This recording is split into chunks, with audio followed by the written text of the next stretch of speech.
लिखते जाओ, लिखना। इस नियमानुसार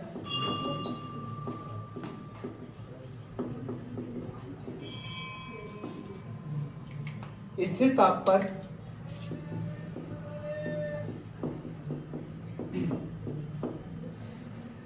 इस नियमानुसार स्थिर ताप पर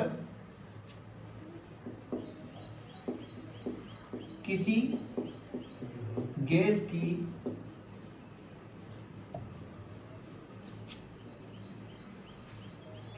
की द्रव में विलेयता, स्थिर ताप पर किसी गैस की द्रव में विलेयता गैस के दाब के समानुपाती होती है।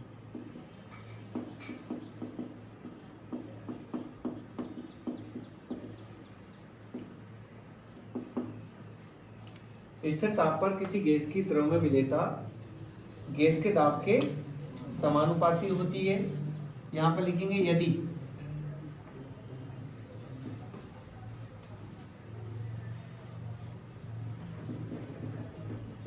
गैस की द्रव में विलेयता है ना, स्मॉल एम, तथा गैसीय वाष्प दाब P हो, तब लिखते जाओ इसको हेनरी के नियम से ये एम इज प्रोपोर्शनल टू हो जाना है P, या फिर यहां पर एक नियतांक लगाएंगे, क्या हो जाना है ये Kp, ये आपका समीकरण बन जाएगा, है ना। जहां बोलेंगे K एक नियतांक है जिसे मोलर क्वथनांक कहते हैं। यहां से हम K की वैल्यू निकाल देंगे तो ये हो जाएगा m/P, ये आपका समीकरण 2। यहां लिखेंगे समीकरण 2 से स्पष्ट है कि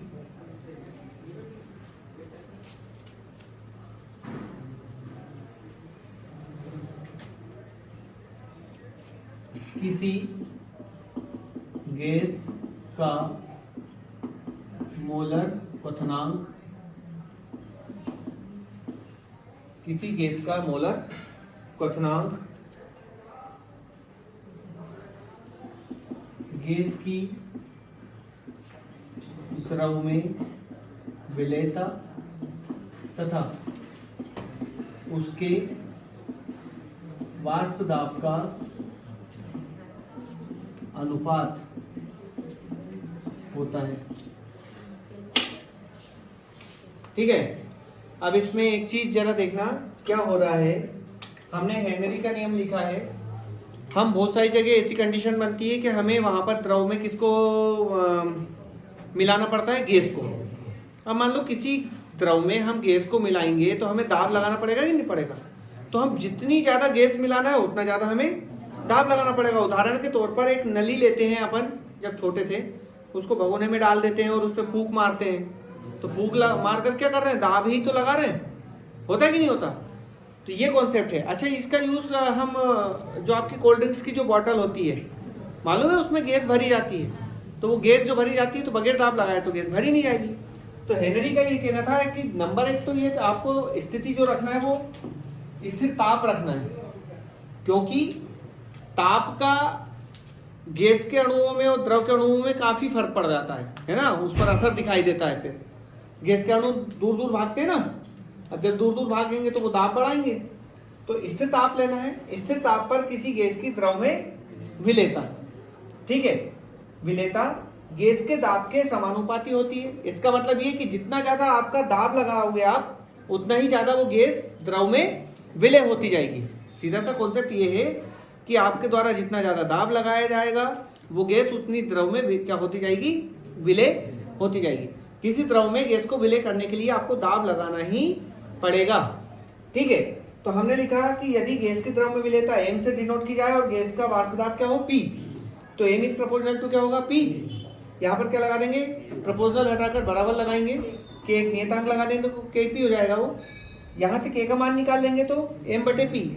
इस k को हमने एक नियतांक बोला है और जिसका नाम क्या है, मोलर क्वथनांक। क्या होता है ये, मोलर क्वथनांक। अब क्वथनांक मालूम ही है, जब द्रव का वाष्प दाब गैस के वाष्प दाब के बराबर हो जाए तो ये इसके लिए फिक्स होता है, नियतांक राशि होती है। तो k बराबर क्या हो जाता है, mp। हमने यहाँ इससे इसकी परिभाषा लिखी कि किसी गैस का जो मोलर क्वथनांक होता है वो गैस की द्रव में विलेयता और उसके वाष्प दाब का क्या होता है, अनुपात होता है। ठीक है, तो एक तो ये हो जाता है कोल्ड ड्रिंक्स में शीतल पेय की बोतलों को बंद किया जाता है उस समय। अच्छा, यही कारण है कि जब उसे खोला जाता है तो वो बाहर आ जाता है। जैसे आपने देखा होगा जब कहीं मैच वगैरह ये जीतते हैं तो वो शैंपेन की जो बोतल होती है ना, उसको तो वो एक क्या है कि अच्छा ये जो कल्चर है ये विदेशी कल्चर है।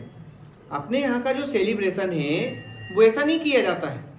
अपने यहाँ के सेलिब्रेशन तो ऐसे किया जाता है, मिठाई बांट दो, लड्डू बांट दो, बेसन चक्की बांट दो, ऐसा है ना, या सबको बुला लो, उन्हें खीर पूरी का नाश्ता करा दो, मतलब खिलाई दो नाश्ता के।